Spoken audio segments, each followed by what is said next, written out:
हे सरकार महिला सुरक्षेच्या बाबतीत संवेदनशील नाही असं वाटतं. बदलापूरची घटना अत्यंत दुर्दैवी लांछनास्पद अशा प्रकारची आहे. ज्या पद्धतीने त्या बालिकेवर अत्याचार झाले त्यामुळे तर आणखी निष्कर्ष समोर येत आहे ते आणखी काळजी करायला लावणारे आहे. त्या बालिकेवर अनेक वेळा अत्याचार झाले हे सुद्धा त्यामध्ये त्या अहवालात दिसत आहे.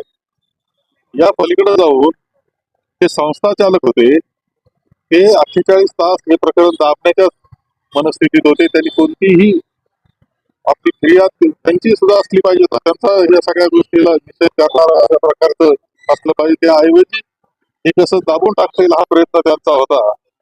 आणि आणखी दुर्दैवाची गोष्ट अशी की यामध्ये पोलीस काय विनाकारण कोणाला मदत करायला तयार असतील असं समजायचं कारण किंवा हे प्रकरण दाबण्याकरता पुढे आले असतील असं समजायचं कारण नाही. शासन दरबारातून त्यांना काहीतरी निर्देश देण्यात आले होते की या प्रकरणामध्ये मदत करणं, त्या संस्था चालकांना मदत करा, आरोपीला मदत करा, असं सगळं काही दिसतं आहे. अनेक गोष्टी दुर्दैवी त्यामध्ये आहेत. पालक ज्यावेळेस जातात पोलीस स्टेशनला त्यानंतर 12-13 तास त्यांना बसून ठेवलं जातं. ही सुद्धा किती कठीण गोष्ट आहे, किती वाईट गोष्ट आहे. हे सगळं महाराष्ट्रामध्ये घडतं आहे. त्यामध्ये हेही दिसत आहे की ह्या अशा प्रकारच्या घटना खूप घडत आहेत महाराष्ट्रामध्ये, सतत पुढे येत आहेत. आणि नेमका महाराष्ट्रात चाललं काय असं वाटावं. एका बाजूला लाडकी बहिणाचा जयघोष चाललेला आहे, रक्षाबंधन याला अर्थ आहे काहीतरी.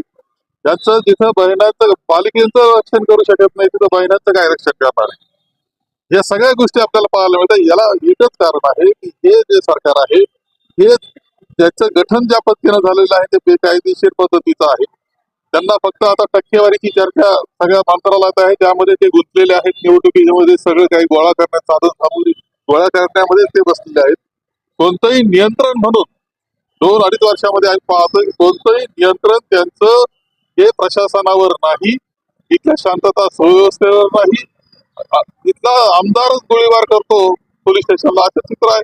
महिलांवरच्या अत्याचारात प्रचंड अशा पद्धतीनं चाललं दिसतं.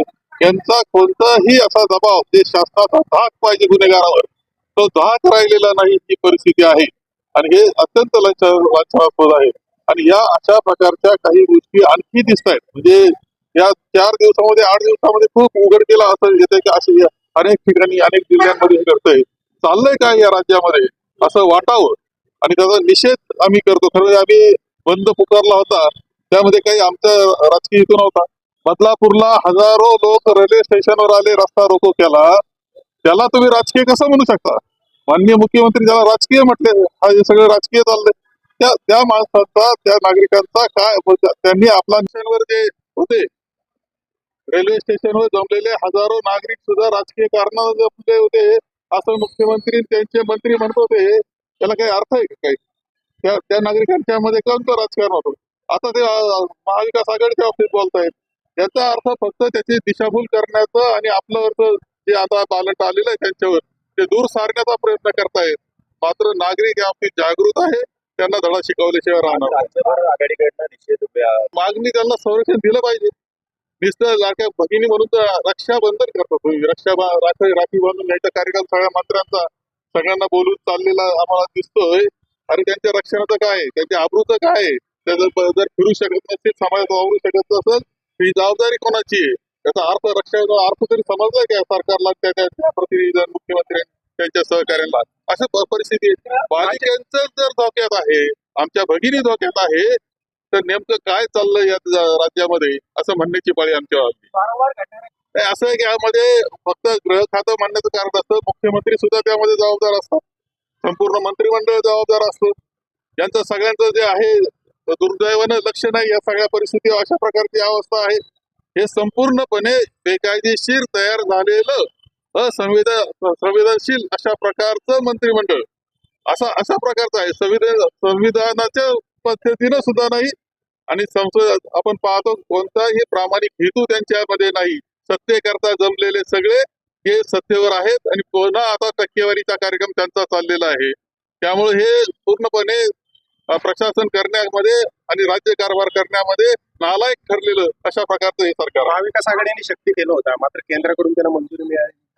केंद्राकडूनही मंजुरी मिळाली नाही आणि आमचं ज्यावेळेस आमचं सरकार गेल्यानंतर त्याच्यात पाठपुरावा व्हायला पाहिजे शक्ती कायद्यामध्ये, तो दुर्दैवानं झाला नाही आणि त्यामुळे अशा काही गोष्टी आता घडतायत. याचा जो पाडा आहे हा देवेंद्र फडणवीस नाही नाही, असं चित्र नव्हतं महाविकास आघाडीच्या काळात. बिलकुल असं चित्र ज्यावेळेस ही महायुती आली त्यानंतरच ह्या सगळ्या परिस्थिती निर्माण झाली महाराष्ट्रात दिसते.